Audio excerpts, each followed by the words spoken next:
Assalamualaikum warahmatullahi wabarakatuh. Campak bayi dari tingkat 4, mayat bayi ditemui dalam lubang kumbahan dan bayi masih bertali pusat ditemui di halaman masjid.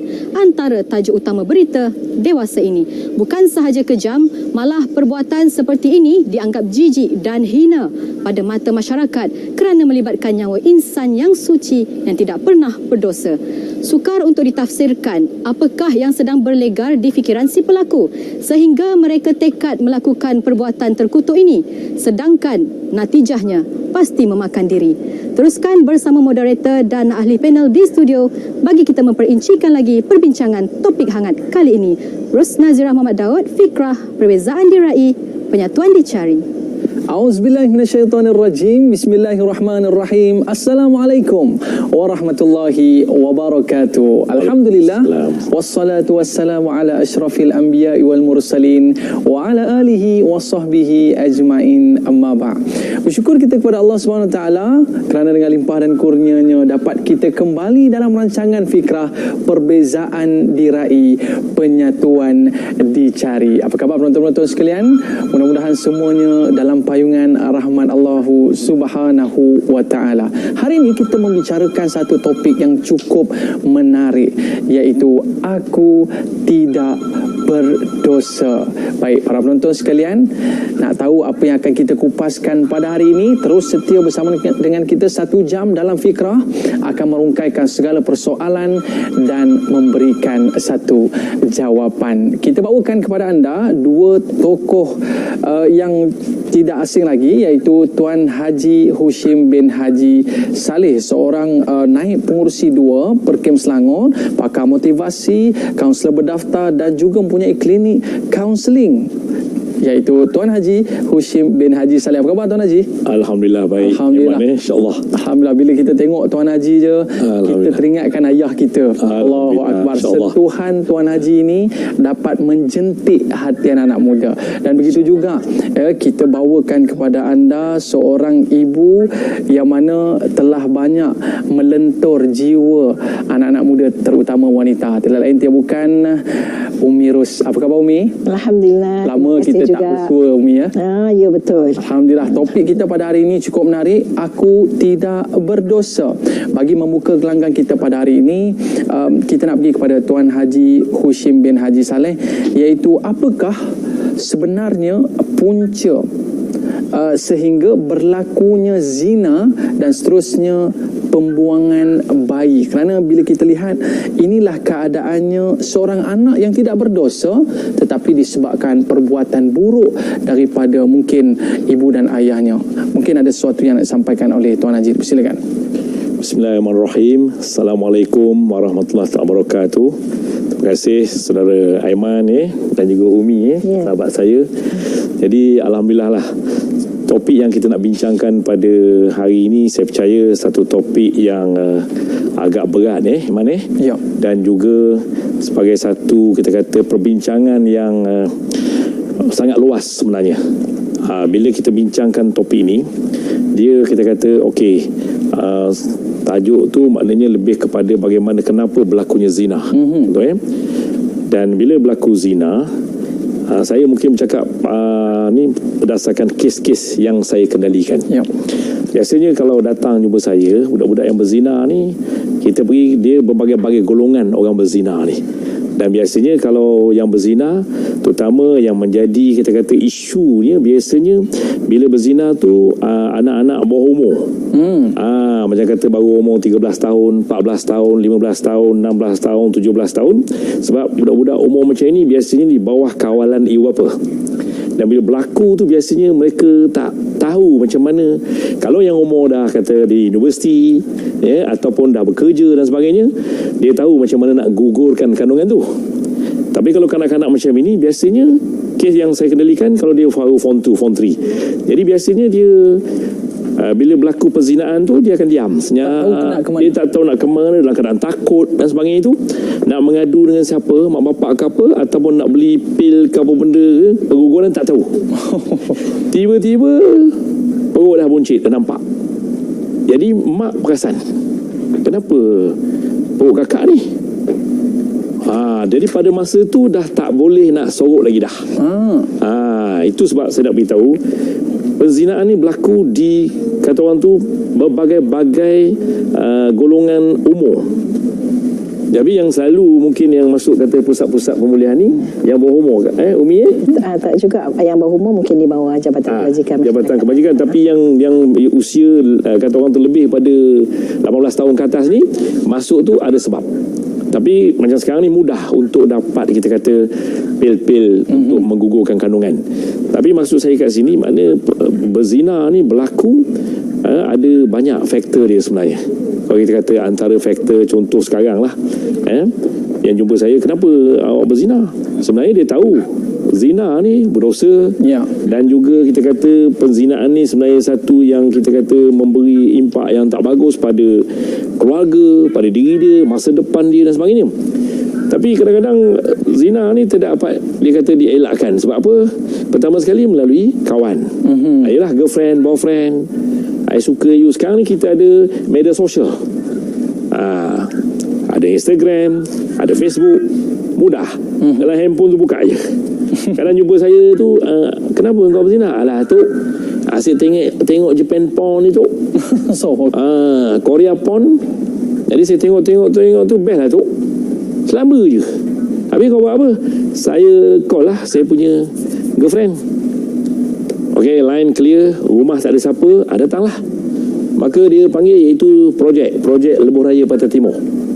Dia ada bahasa-bahasa dia, budak-budak ni tu. Maka berlakulah perzinaan tadi di kalangan remaja, kita panggil. Mana budak-budak remaja ni dia tak ada tempat untuk buat ni. Ada setengah tu kadang mak bapak pergi hantar tuition, naik atas, lepas tu dia misalnya lepas hantar, lepas tu dia WhatsApp dengan boyfriend dia. Okey, datang ambil. Line dah clear. Ni saya cerita kes yang saya kendalikan. Real? Yes, real punya. Tiba-tiba dah mengandung 6 bulan. Masa itulah bapa abang menangis, mak menangis jumpa saya di klinik saya. Tapi dah mengandung. Lepas tu saya cari rumah macam ni lah untuk ngantor. Saya tak ada rumah tu, kan jadi itulah dia untuk permulaannya. Yang mana insyaAllah kita sambung lagi. Menggigil kita dengar kisah Tuan Haji ni. Jadi bila jadi keadaan seperti ini Tuan Haji, dah terantuk baru tengadah. Bila dah jadi baru menyesal. Jadi kita nak tanya kepada Umi, yang mana kalau kita tengok muka Umi ni macam orang tak ada masalah, tapi sebenarnya sedang menguruskan masalah orang. Jadi Umi sentiasa berhadapan dan bertemu dengan adik-adik remaja yang telanjur. Setelah Umi Ros mendekati adik-adik ini, adakah keruntuhan institusi keluarga menyebabkan mereka membuang bayi itu? Silakan.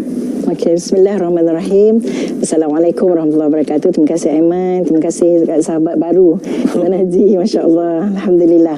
Saya suka sangat bila dengar Tuan Haji mengendalikan kes-kes yang sebegini, sebab anak-anak remaja di luar sana tu dia orang tak ada siapa nak dengar. Apabila ada orang nak dengar, dia orang akan datang untuk berkongsi.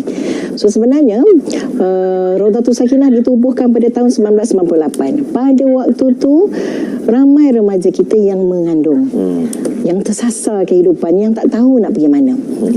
So kita buka tu sebab kita rasa macam anak-anak ni harus diberi peluang untuk dibimbing kembali supaya mereka ini dapat menjalani kehidupan yang sebenar, mengikut apa yang dianjurkan oleh agama. From time to time, dari masa semasa kita akan nampak rupanya trend sudah berbeza. Dulu dia mengandung sebab satu-satunya boyfriend ataupun tunang. Masa tu dia dah belia sikit, zaman universiti. Hari ini kita tengok anak-anak remaja daripada yang sekolah rendah terlibat, sekolah menengah terlibat, yang kemudiannya tak dapat nak kawal lagi dah, termengandung kan. Selalu orang sebut termengandung, sebenarnya memang inilah pilihan dia. Tapi dia memilih tanpa mengetahui kesan dan akibat. So kalau kita nak kata ni faktor keluarga ke, sebenarnya faktor tu semua, termasuk diri yang belum matang. Remaja yang ada, dia masih belum matang untuk menghadapi jalan-jalan hidup yang semakin meluas, yang semakin membesarlah, ataupun semakin teknologinya yang tak dapat dikawal. Dia nak sama macam orang lain. Nak sama, nak rasa macam kalau kau ada, aku pun nak ada. Ya. Tapi dalam masa yang sama, mak dengan ayah pula tak boleh nak mengawal, sebab mak ayah rasa macam inilah dia dunia dia orang. Dunia milenial. Betul. Wish rasa macam kalau aku tak bagi, nanti dia pergi cari pula tempat lain, atau dia mencuri atau apa. So kawalan tak ada kat sini. Disiplin pun tak ada. Kurang disiplin. Bukan nak kata tak ada langsung. Disiplin pun sangat kurang. Sebab seperti mana yang kita tahu, macam mana Rasulullah SAW tu mendidik 3 tahap tu kan. Ya. Yang pertama bonding, yang kedua kena disiplinkan, walaupun kecil kena juga buat. Yang ketiganya 14 tahun ke atas adalah dengan berkawan dengan dia. Dia orang ni nak tentu siapa, nak pergi, nak mengadu, nak bercakap dengan siapa. So sebenarnya ramai orang kat luar sana, aku tahu kau ni sama je macam aku. Mak ayah tak kisah kan. So kita cerita. Kalau cerita kat mak ayah marah. Mak ayah marah sebabnya dia pendekatan hukum. Betul. So boleh cerita dengan kawan kata, okey, aku pun macam ni, tapi aku boleh buat macam ni. Dan bila dia cakap aku boleh buat macam ni, keputusan dia mungkin tidak betul. Ya. Tapi dia ambil sebab kawan dia buat. Dan dalam masa yang sama, masyarakat yang macam kita ni, yang nampak anak-anak buat kesilapan, yang bertepuk, bertampar, berpeluk, bercium depan-depan kita ni, dan kita tak kata apa-apa. Amar ma'ruf Silap kita. Tak ada. Itu yang silap. Bahagian kita adalah kita tak tegur anak-anak ni. Cuba kita kata, kau nak siapa ya? Mak ayah kat mana? Ni makcik ni. Makcik nampak kau buat apa? Silap ni. Kalaulah ada sedikit pun ayat begitu, mungkin kita pun tak adalah saham kita dalam terjadinya kejadian-kejadian yang tidak kita ingini. Kalau perkara ini menjadi perkara tunjang dan teras utama dalam pembentukan masyarakat, saya pasti perkara ini dapat dicantas terlebih awal. InsyaAllah. Baik, berkaitan dengan apa yang Umi sebutkan sebentar tadi, kita nak tanya kepada Tuan Haji, peranan masyarakat ini yang mana perlu diambil berat tentang bukan anak kita, tapi anak jiran pun kita perlu jaga. Tapi kita berehat seketika Tuan Haji ya. Kita kembali selepas ini dalam Fikrah, perbezaan diraih, penyatuan dicari.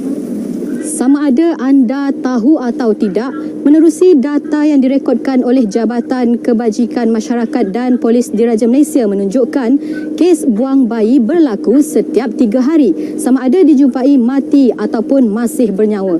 Sementara itu, berdasarkan statistik oleh Bahagian Siasatan Seksual, Penderaan dan Kanak-kanak PDRM, sebanyak 577 kes pembuangan bayi dan janin direkodkan antara Januari 2014 hingga Disember 2018. Apa yang berlaku kini benar-benar menggambarkan seperti di zaman jahiliah dulu sebelum munculnya Islam, yang mana menanam anak perempuan hidup-hidup adalah satu perkara biasa yang dijadikan amalan pada ketika itu. Sedangkan perihal membunuh anak ini telah jelas dirangkaikan dalam Al-Quran menerusi surah Al-Takwir dengan peristiwa-peristiwa besar kiamat yang akan terjadi seperti kehancuran matahari, bintang-bintang berguguran, gunung ganang menjadi debu dan lautan menggelegak kepanasan.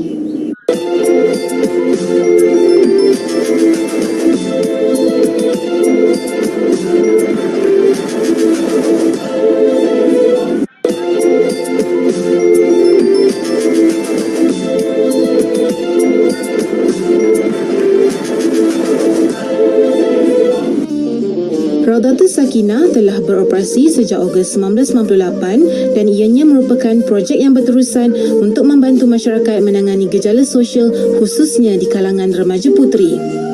Raudatus Sakinah telah didaftarkan secara rasminya di bawah Akta Pusat Jagaan 1993 dengan Jabatan Kebajikan Masyarakat, menempatkan 35 penghuni yang berusia di antara 12 hingga 25 tahun. Bagi Ketua Pegawai Eksekutif Raudatus Sakinah, Puan Rosmawati Zainal atau lebih mesra disapa sebagai Ummi, penghuni di sini diajar berterus terang, walaupun salah tetap bersedia untuk mengaku. Malah, warden yang juga tenaga pengajar di sini belajar dan memahami jiwa anak-anak muda yang gairah untuk mencuba perkara baharu. Dalam diri pastinya timbul rasa tidak puas hati sebabnya selama ini tidak ambil kisah atau bertanya. Istilahnya, pandai-pandailah nak hidup. Bila sahaja menghuni di Raudatus Sakinah, ibaratnya seperti mengaudit diri sendiri. Pastinya perasaan sakit dan geram pada awalnya, namun berakhir dengan tiada lagi trauma dan dendam sebelum melangkah keluar dari rumah yang penuh dengan kasih sayang ini. Besarlah harapan agar ibu dan ayah terus bersabar dan mendoakan anak-anak ini. InsyaAllah mereka akan membangun sebagai manusia yang penting dan bermanfaat untuk ummah suatu hari nanti. Mereka telah salah memilih jalan hidup dan mengakui kesilapan yang dilakukan. Mereka sedang benar-benar bermujahadah seiring dengan damainya takdir. Bukan mudah, namun tidak mustahil untuk mereka terus bangkit dan menjadi seorang yang penting dalam membangun ummah, keluarga dan negara suatu hari nanti, insya-Allah. Bukan kerja senang untuk berubah, tapi mereka berusaha dan terus berusaha. Cabarannya pasti menguji. Langkah baru mereka sedang bermula di sini. Semoga jiwa mereka terus terdidik menjadi hamba-Nya yang diredai.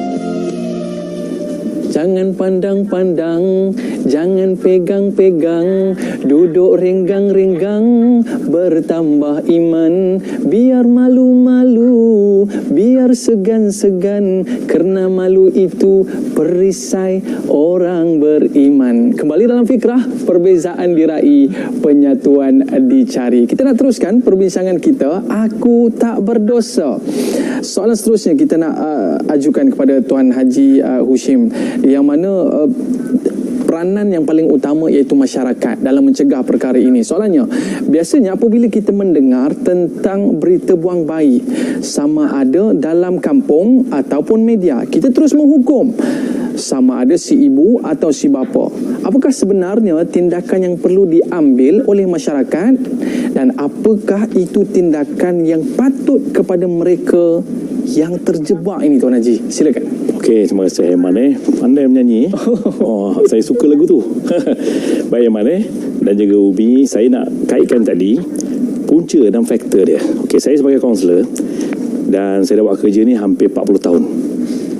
So, saya tengok yang pertama sekali, minta maaf lah ibu bapa di luar sana, saya pun ada anak, saya ada cucu 15. Okey, saya nak beritahu semua ni kepada audiens di luar sana.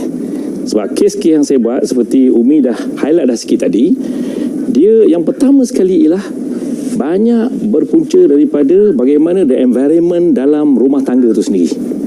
Peranan ibu bapa. Sebab tu pendidikan keibubapan penting.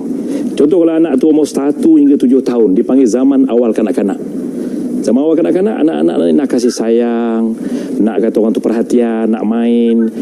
Lepas tu nak kata orang tu bercakap dengan mak bapak. Dan biasa umur kecil-kecil macam ni, bapa akan peluk anak tu.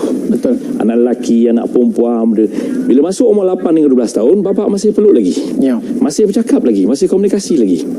Yang ini yang diajar oleh Rasulullah SAW. Nampak tu? Akan tetapi, ini banyak kesilapan yang mak bapak buat.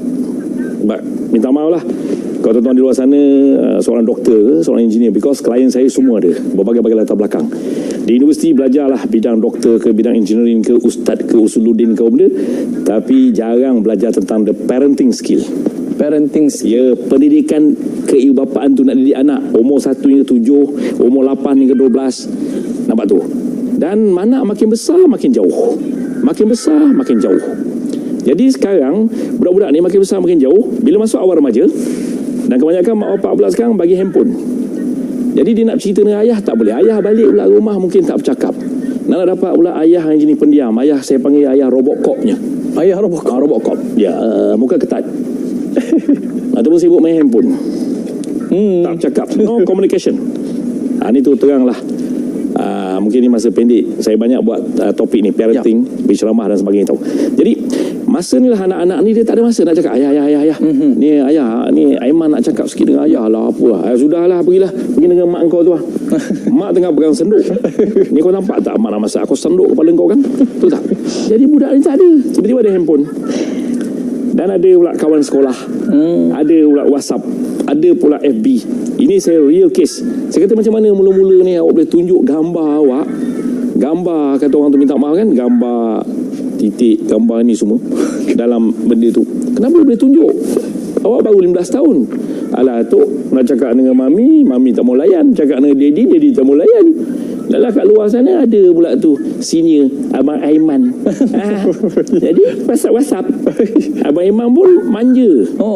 Caring pula. Caring pula tu. Lepas tu malam-malam pun kalau ada problem maths, hantar. Mula-mula cerita pasal matematik. Mula-mula cerita pasal sains. Mula cerita pasal kita kata geografi. Lama-lama Abang Aiman cakap apa? Tak rindu Abang Aiman ke? Dah mula pergi kepada ayat-ayat cinta. Dia benda ni saya nak tunjuk senario yang berlaku tau. Bagaimana bermula apabila kita parent ni, mak bapak bila anak masuk awal remaja, kita dah mula buat matematik. Bukan main garang dengan anak tu. Kakak, matematik dah buat belum? Apa hang angguk? Kata doktor tapi belajar macam apa? Belajar betul. Bukan main lagi. Dengan Abang Aiman pula, adikku sayang, I love you, rindu malam ni. Tu minggu pertama, minggu kedua, minggu ketiga. Tolong hantar gambar. Adik ni jawab, hantar gambar bertudung ke? Tak payahlah, buka lah nak tengok rambut kat mana. Lepas tu tunjuk selfie, nak tu. Ni real. Lepas tu yang ni pula hantar lagi. Boleh hantar tak kalau misalnya tak pakai? Dah mula dah. Dah sebut ni kan. Saya nak beritahu pada parent nak kena sedar benda ni. Saya cakap kes demi kes. Lepas tu last sekali budak Aiman cakap apa contoh? Dia budak lelaki, boleh tak hantar yang boleh tunjuk tak? Dia pun tunjuk. So cantik lah, you cantik. Dan remaja bila dipuji-puji, bukan remaja saja, remaja tua macam kita pun bila dipuji dia tak tentu hala. Betul. Remaja bila dipuji-puji dia akan semua akan tunjuk. Dan akhirnya okey, nanti kalau apa kita dating, kita apa, dah mulalah pergi ke situ, maka dia ada lagi tu warm up dia dan seterusnya, dan akhirnya akan pergi kepada penzinaan. Ini detik-detik bermulanya perbuatan zina. Yes. Dan pastinya Tuan Haji, bila Tuan Haji sebut seperti ini, kita menggigil, kita menggeletar. Sebab apa? Kita ada anak. Yes. Kita nak pergi kepada Umi. Umi, bila Tuan Haji sebut seperti ini, pastinya pengakhirannya zina. Dan bila berlakunya zina, ibu dan ayah tidak ada respon lain melainkan mereka akan terkejut dengan perbuatan seperti ini. Kita nak tanya kepada Umi, apakah yang sepatutnya respon ibu bapa? Benar, semua orang tidak mahu perkara ini berlaku, tetapi sebagai ibu bapa, adakah perlu buang terus anak tersebut atau terus memberi sokongan untuk menyelesaikan masalah di depan mata? Conteng arang, buang saja anak ini. Apa kata Umi? Okey, sebenarnya Umi memang sangat-sangat bersetuju dengan Tuan Haji tentang parenting skill tu tadi. Sebab kita ni bila kahwin ni, dia tak ada tiba-tiba tu pandai jadi mak bapak. Tak ada tiba-tiba. Sebab dia kena melalui pengalaman, kena melalui belajar untuk menjadi ibu bapa yang cemerlang ni tadi kan. So perkara nombor satu yang Umi nak kena ingatkan mak ayah ni, seperti mana Umi juga, kita kena jadi pendengar. Dia bukan sekadar pendengar, tapi mendengar dengan penuh kasih sayang. Sebab mak anak-anak ni bila dia bercakap, mak ayah bertanya, sekali mak ayah bertanya, mak ayah akan lalu. Mak ayah belum lagi dapat jawapan tu. Nanti mak ayah tanya the same question. Lepas tu dia lalu lagi. Dia tak dengar lagi jawapannya.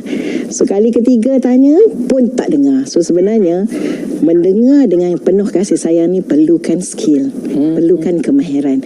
Sebab anak-anak kita ni, kalau kita tak dengar di rumah, dia orang nak cari siapa untuk mendengar. So dia akan cari orang lain. Dia akan cari orang macam cerita-cerita Korea tu, yang sangat-sangat prihatin, yang sangat-sangat mendengar, yang sangat-sangat peduli kepada mereka. So ramai sebenarnya orang macam Korea, cerita Korea ni kat luar sana. So apa yang Umi sarankan kepada mak ayah ni, apabila berlaku benda ni, perkara yang buruk terjadi, nombor satu kena istighfar lah. Kena istighfar. Sebab apa juga salah anak, dia akan berbalik kepada apa yang mak ayah buat hari ini. Apa saja yang berlaku kepada anak, ia berbalik kepada mak ayah dan juga keluarga. Itu tak termasuk lagi masyarakat yang dah tahu tapi tak kata apa-apa. Especially jiran kita.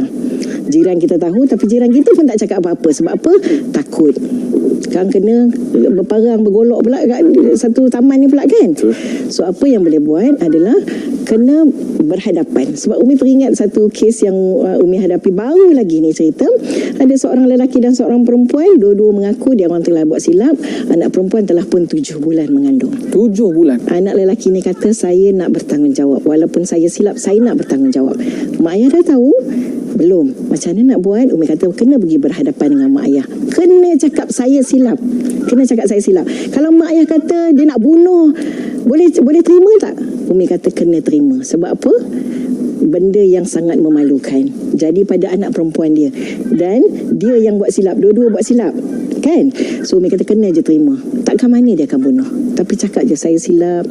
Saya minta maaf. Saya silap. Saya minta maaf. Tapi saya nak bertanggungjawab.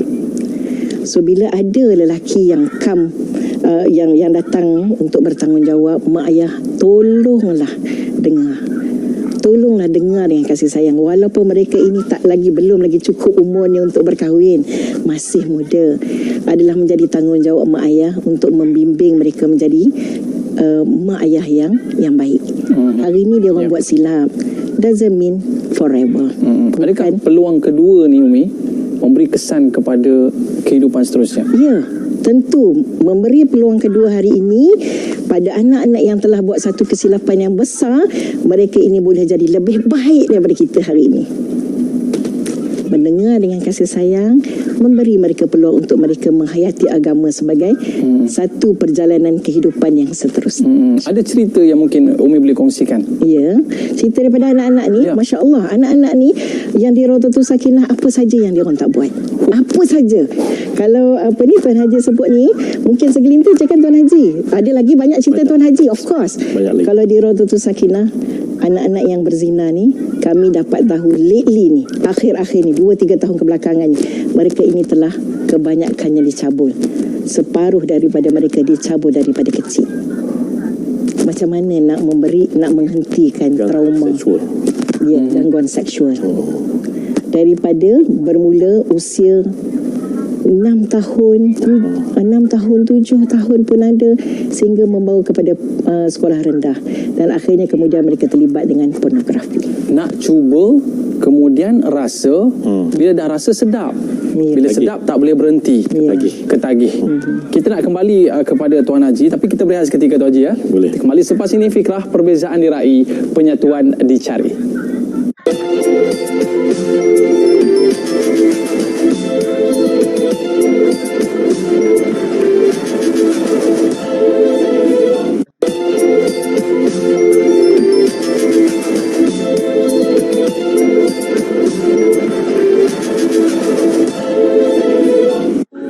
Dalam hidup kita ni, kita akan baca, kita akan dengar dan kita akan tengok apa saja yang sesuai dengan perasaan kita. Yang kita nak tahu, cerita-cerita sensasi dah jadi makanan harian kita. Kenyang tak kenyang, lain cerita. Yang penting, kita nak tahu. Di Pusat Bimbingan dan Perlindungan Rawdatul Sakinah, kita ada banyak kisah-kisah gelap anak-anak ini. Tapi kita tak suka nak sebarkan cerita sebab ia melibatkan aib mereka. Kalau ada orang lain luar dengar, mereka boleh olah cerita ini jadi lebih sensasi untuk bagi impak kepada pendengar dan pembaca.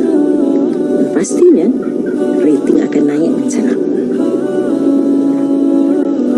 Realitinya, kita hanya boleh sensasikan cerita-cerita, tapi tak dapat pun membantu untuk mereka membuat perubahan diri. Baik yang bercerita maupun yang mendengar. Bukan semudah 1, 2, 3 cara untuk mereka selesaikan masalah atau ubah sikap mereka. Perlu dibimbing, disokong, digesa, ditunjukkan contoh tauladan, dinilai keperluan, pengetahuan dan amalan supaya mereka dapat membetulkan yang biasa dan membiasakan yang betul. Amat sukar bagi mereka sebenarnya, dan tidak mudah juga untuk para pembimbing. Namun usaha-usaha ini tak boleh berhenti. Bukan cukup sekadar nasihat sekali dua atau beberapa kali teguran dan tunjuk ajar. It takes a lot of hard work, courage, patience, perseverance and commitment to make this happen. Perlukan kesungguhan, susah payah, keberanian, kesabaran, istiqamah dan gigih untuk jadikan mereka ini berubah menjadi baik. Inilah antara sebab kenapa mereka perlu dihijrahkan. Tak tak boleh lagi berada dalam persekitaran yang lama sebab tak dapat membantu menyokong perubahan mereka. Mereka telah hilang arah tujuan kehidupan. Mereka perlu dibantu pada setiap langkah mereka. Yang pernah melalui fasa-fasa getir penghijrahan ini pasti akan bersetuju dengan Umi. Cukup-cukuplah sensasikan cerita mereka. Jom kita bantu mereka pada setiap langkah dengan berada bersama mereka melalui fasa-fasa getir untuk mereka bangun dan merubah diri menjadi hamba-Nya yang Allah redha. Kita akan banyak belajar daripada mereka. Percayalah. Kerah perbezaan diraih, penyatuan dicari. Punca berlaku zina mula daripada cuba. Bila cuba nak rasa, bila dah rasa sedaplah pula. Bila sedap payah nak tinggal. Jadi mungkin ada sesuatu yang boleh dikongsikan oleh Tuan Haji. Dan satu lagi yang kita boleh tanyakan, ada cadangan lebih banyak penubuhan pusat perlindungan bayi, baby hatch. Adakah ini langkah wajar untuk menjaga keselamatan dan kebajikan bayi yang ditinggalkan? Silakan Tuan Haji. Okay, terima kasih Iman dan juga kepada penonton yang dikasih sekalian. Sebenarnya Aiman, saya pergi tadi kepada kita kata boleh cuba, lepas tu ketagihan Ya. Ialah dari segi kita tak nafikanlah bahawa seks ini salah satu daripada keperluan dalam kita kata manusia. Okey, kita tak boleh kata aku tak minat seks dan sebagainya. Lelaki dengan perempuan kalau tak nanti dia akan berlaku seks berlainan jenis dan sebagainya. Itu lain pula tu. Ya. Jadi ini sebenarnya lebih kepada bagaimana, macam saya nak kaitkan tadi, macam Umi cakap kan, iaitu dari segi parenting tadi. Sebab biasanya mak bapak ni sebelum kahwin kita kursus 2 hari je. Lepas kahwin kita tak ada kursus pasca perkahwinan.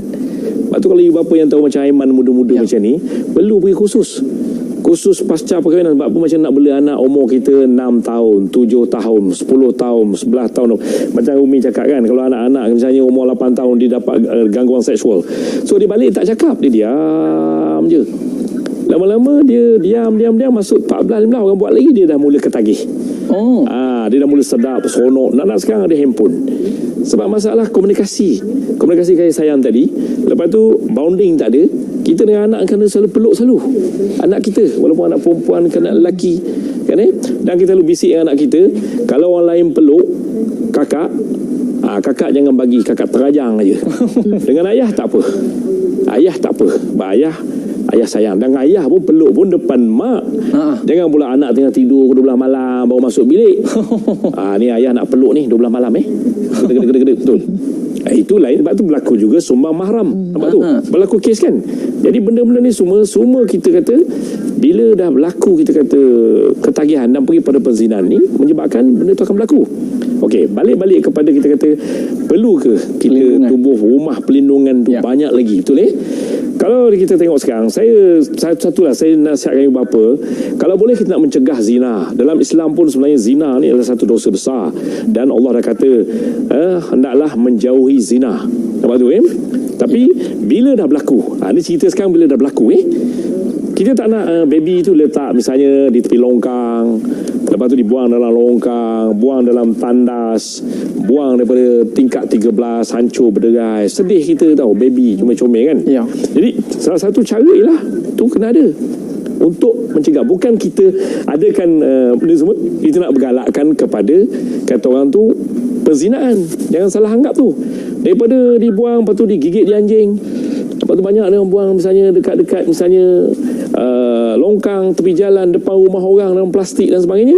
Sebab biasanya kita kena faham dari sisi psikologi efek.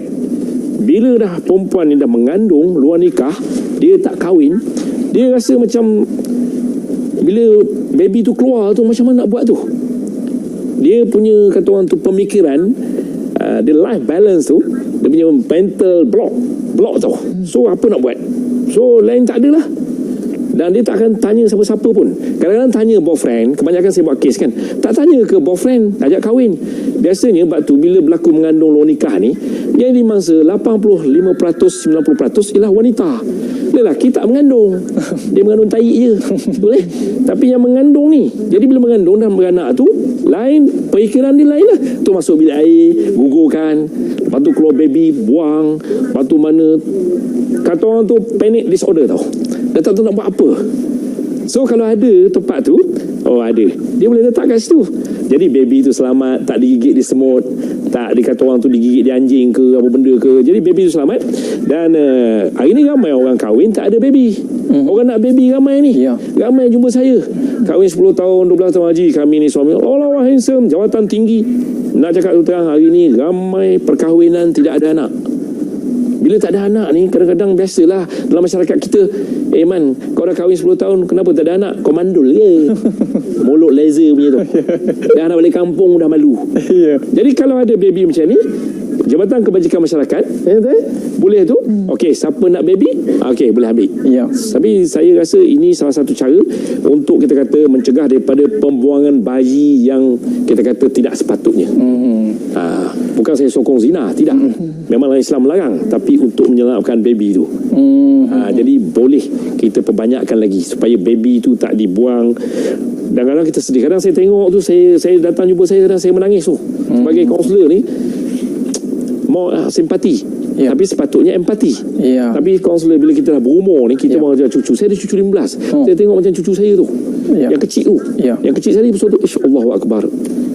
Inilah dalam Islam. Ini dia disebutkan menjaga nyawa tu tuan dia. Baik. Bila kita sebut tentang isu ini, pastinya ia bermula dari pandang-pandang.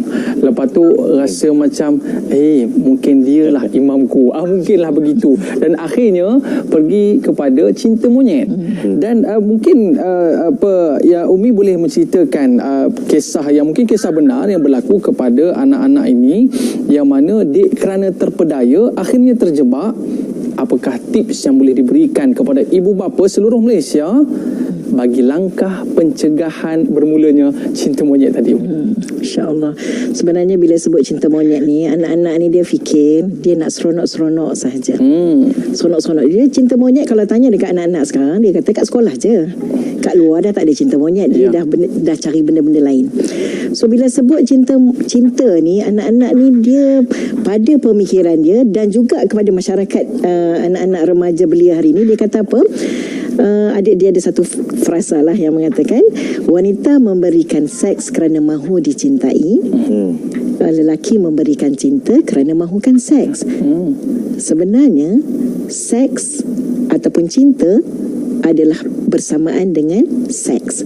Itu pada pemikiran anak muda sekarang. Dia punya pandangan dia tentang cinta sudah berbeza dengan zaman kita dulu. Cinta bersamaan dengan seks. Sebenarnya salah. Tapi siapa yang nak tolong betulkan? So anak-anak kami di Raudatul Sakinah ramai tu kan, yang ada anak-anak yang terjebak daripada awal, yang pernah bila dia masuk universiti, mak ayah rasa macam bila dah masuk universiti kau dah pandai lah, kau nak cari jodoh kau, dah ada boyfriend, kau pandai lah kau jaga. So ada salah satu seorang daripada anak kami ni yang satu ketika dulu di final semester dia dah pun ambil final exam, tiba-tiba pensyarah kanan nampak dia mengandung. Terus buang kes sebab college yang nursing college kan, semua benda ni tak patut ada, buang. Masa mak dengan ayah dia tak tahu nak buat apa, bapa saudara dia datang jumpa kami. Kita kata okey, tak apa, insya-Allah dia masih lagi dalam tahap umur. Dia Raudatul Sakinah 12 hingga 25 tahun. So bila dia masuk, kita kata okey, kita cuba buat rayuan kan. Tapi dalam masa yang sama kita tanya dia, mana pergi laki-laki tu? Dia kata dia cakap nak kahwin dengan saya. Mana pergi dia? Hilang. MIA, missing in action. Beraksi pula dengan perempuan lain. Selepas extort money, dia ambil duit beasiswa habis, gelang, rantai, semua habis terjual. Hanya kerana duit. Cinta duit. Okey. Kemudian seks pun lah sebab dah mengandung. Anak ni kemudiannya duduk di tempat kami, mengaji pun tak pandai, walhanya masa kecil sudah khatam 3 kali. Solatnya dah lama tinggal. So bermulalah kehidupan yang baru di Raudatul Sakinah. Alhamdulillah, dengan usahanya, mujahadahnya itu untuk berubah, bertaubat dan berubah. Akhirnya setelah tamat bimbingan, college tu bagi pula semula menerima rayuan dia, dan akhirnya dia ambil final semester, berjaya, graduated, dan akhirnya dia dapat kerja secara yang lebih baik, bukan daripada ambil sumber-sumber lain. Masa dia nak kahwin, baru lepas dia kahwin, dia nampak Umi ni, dia call, dia kata, Umi, saya baru je menikah. Allah bagi saya suami yang solatnya di masjid. Saya menikah dengan seorang duda, anak 2. Umi, saya melepaskan 1 anak, tapi Allah bagi saya 2 anak. Pada hari perkahwinan saya, kedua-dua anak ni memanggil saya ibu. Masya Allah. Tengok Allah bagi. Subhanallah. Memang hebatlah. Apabila seseorang itu bertaubat, Allah ganti. Allah bagi ganti yang lebih baik. Masya Allah. Kita doakanlah moga Allah dah berikan yang terbaik untuk anak-anak seperti ini. Terkedu kita dengar kata-kata pada Umi. Saya pasti mungkin orang ini jauh lebih baik daripada kita yang mungkin tak buat salah besar seperti itu, dan orang yang buat salah itu telah pun kembali kepada Allah Subhanahu wa taala. Kita nak belajar sesuatu daripada Tuan Haji. Perkara ini perlu dicegah dan perkara ini perlu dibantras sehabis-habisnya. Tapi sebelum kita ulas tentang isu ini, kita berehat seketika Tuan Haji. Kita kembali selepas ini dalam Fikrah Perbezaan Diraih, Penyatuan Dicari. Kita diajar macam rasa macam RS ni family kita. So bila kita keluar tu, dia macam automatically macam hati kita ni nak datang balik sini, tak tahu kenapa. Tapi memang rasa rindu tu, rasa sayang kat tempat ni tu ada bila, walaupun kita datang sini secara paksa. Tapi lama-lama, satu orang kata kalau tak kenal maka tak cinta kan. So bila kita datang sini, kita dah kenal Warden pun ajar kita satu-satu. And dia orang ajar tu bukannya ajar kita macam biasa-biasa kat cikgu kat sekolah tu, tak. Dia orang ajar, dia orang ni, dia subjek dia level high lagi. Untuk kita jadi manusia and kita jadi orang yang berguna kat luar tu. Apa yang dia ajarkan kat sini dulu? Kat sini, contoh dia kadang-kadang dia ajar kita subjek benda yang kita dah tahu tapi kita tak praktik kat luar. Tapi kat sini dia ajar untuk kita push diri kita untuk buat benda tu.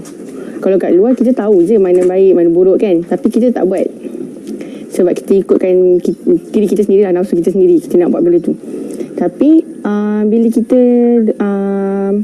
dekat sini, kita tahu and kita kena buat benda tu.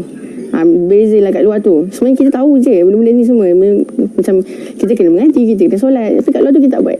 Kat dalam ni kita kena paksa diri kita untuk kita jadi benda yang apa yang kita dah tahu tu.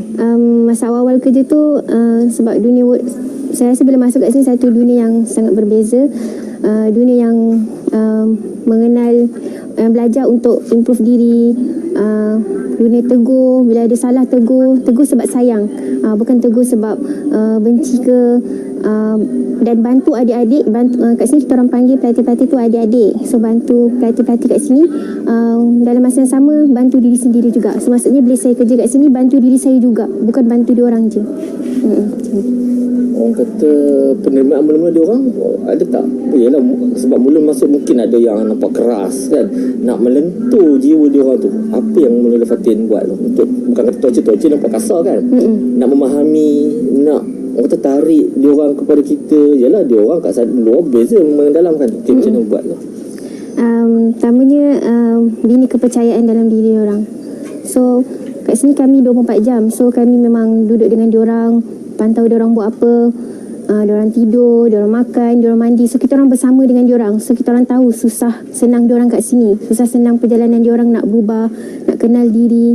So kat situ kita dah bina kepercayaan dalam diri diorang, bina hubungan dengan diorang tu, dan kita juga yakinkan diorang yang Allah pilih diorang masuk dekat Raudatus Sakinah ni sebab Allah sayang, sebab Allah nak diorang jadi seseorang. Diorang boleh jadi seseorang suatu hari nanti, tapi diorang kena lalu fasa-fasa ubah diri dulu, kenal kelemahan diri dan keluar daripada kegelapan masa lampau diorang tu, dan keluar daripada belenggu diri diorang tu dulu.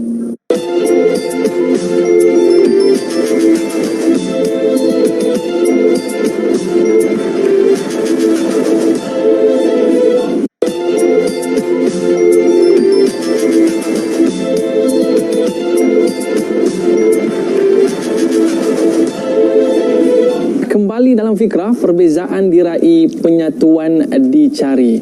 satu perkara yang perlu kita ambil berat adalah amar ma'ruf nahi mungkar. Tuan Haji seorang yang mempunyai klinik, satu klinik yang cukup hebat, iaitu klinik kaunseling.